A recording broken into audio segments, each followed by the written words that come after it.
രാജീവ് ചന്ദ്രശേഖർ ബി.ജെ.പിയുടെ സംസ്ഥാന അധ്യക്ഷനായ ചുമതല ഏറ്റെടുത്തിരിക്കുകയാണ്. ഈ തീരുമാനത്തിലൂടെ വലിയ പ്രതികരണമൊന്നും കേരളത്തിലെ ബി.ജെ.പി നേതാക്കളിൽ നിന്നും ഉണ്ടായിട്ടില്ല.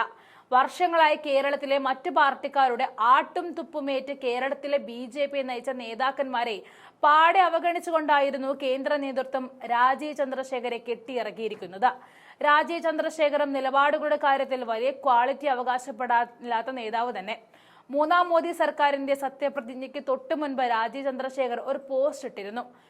18 വർഷം നീണ്ട പൊതുപ്രവർത്തനം അവസാനിപ്പിക്കുന്നു എന്നായിരുന്നു പോസ്റ്റിൽ പറഞ്ഞിരുന്നത്. നിമിഷങ്ങൾക്കകം പോസ്റ്റ് പിൻവലിച്ച് മുങ്ങിയ ചന്ദ്രശേഖർ പിന്നീട് അവതരിക്കുന്നത് ബി.ജെ.പിയുടെ സംസ്ഥാന അധ്യക്ഷ പദവിയിലേക്കാണ്. മന്ത്രിസഭയിൽ ഇടം കിട്ടാതെ പോയതിലുള്ള നിരാശയായിരുന്നുവോ ആ പോസ്റ്റിന് പിന്നിലെന്ന് അറിയില്ല. പക്ഷേ അത് പിൻവലിക്കാനുള്ള തീരുമാനം ഇന്ന് അദ്ദേഹത്തെ കേരള സംസ്ഥാന ബി.ജെ.പി അധ്യക്ഷ സ്ഥാനത്തേക്ക് നിയമിക്കുന്നതിൽ നിർണായകമായി എന്ന് വ്യക്തമാക്കുന്നുണ്ട്.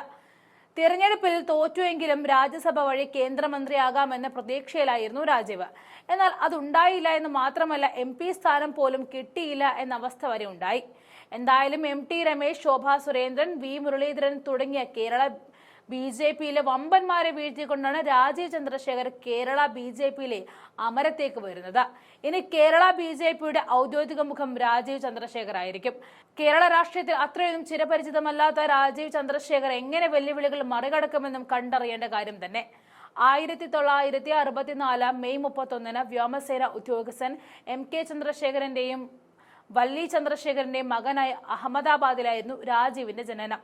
മണിപ്പാൽ ഇൻസ്റ്റിറ്റ്യൂട്ട് ഓഫ് ടെക്നോളജിയിൽ നിന്നും ഇലക്ട്രിക്കൽ എഞ്ചിനീയറിംഗിൽ ബിരുദവും ഷിക്കാഗോയിലെ ഇലിനോസ് ഇൻസ്റ്റിറ്റ്യൂട്ട് ഓഫ് ടെക്നോളജിയിൽ നിന്നും ബിരുദാനന്തര ബിരുദവും നേടി.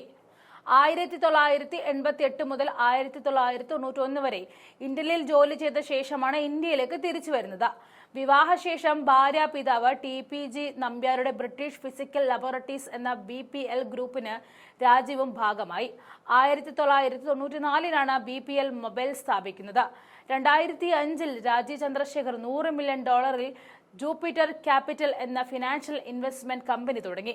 ഇപ്പോൾ അത് $800 മില്യൺ വിപണി മൂല്യമുള്ള കമ്പനിയായി മാറിക്കഴിഞ്ഞു. 2006 ബി.ജെ.പിയിൽ ചേർന്നത്. ആ വർഷം തന്നെ കർണാടകയിൽ നിന്നും ബി.ജെ.പി സ്വതന്ത്രനായ രാജ്യസഭ അംഗമായി മാറി.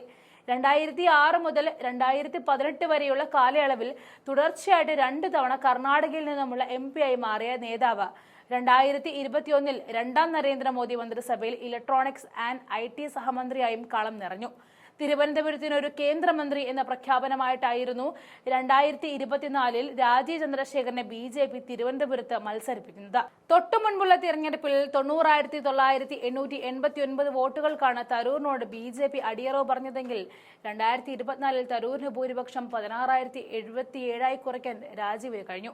കേരളത്തിലെ ഗ്രൂപ്പ് യുദ്ധങ്ങൾക്ക് വിരാമമിടാമെന്ന ലക്ഷ്യത്തോടെ തീർത്തും വ്യത്യസ്തനായ ഒരു നേതാവിനെ തേടിയപ്പോൾ ദേശീയ നേതൃത്വത്തിന് രാജീവല്ലാതെ മറ്റൊരാളിന് എന്നില്ല എന്നത് വാസ്തവമാണ്.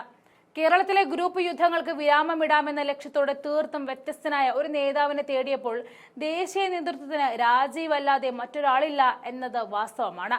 കൃഷ്ണദാസ് പക്ഷം 1 V മുരളീധരൻ പക്ഷം 2 നിന്ന പാർട്ടിയിൽ രാജീവിന്റെ വരവോടെ ഗ്രൂപ്പ് സമവാക്യങ്ങൾ പൊളിക്കാനാകുമെന്ന നിഗമനത്തിലാണ് ദേശീയ നേതൃത്വം എത്തി നിൽക്കുന്നത്. രാജീവ് ചന്ദ്രശേഖരനെ സംബന്ധിച്ച് തദ്ദേശീയ തെരഞ്ഞെടുപ്പാണ് ആദ്യ പരീക്ഷ. പന്തളം, പാലക്കാട് നഗരസഭകൾ നിലനിർത്തേണ്ടത് ജീവൻ മരണ പോരാട്ടമായി മാറിയിരിക്കുകയാണ്. തിരുവനന്തപുരം കോർപ്പറേഷനും തൃശൂരും പിടിക്കുക എന്നതാകും രാജീവിന്റെ അടുത്ത ലക്ഷ്യം. 2026 നിയമസഭാ തെരഞ്ഞെടുപ്പിൽ നേമത്തു നിന്നും രാജീവ് മത്സരിക്കാനുള്ള സാധ്യതയും നിലനിൽക്കുകയാണ്.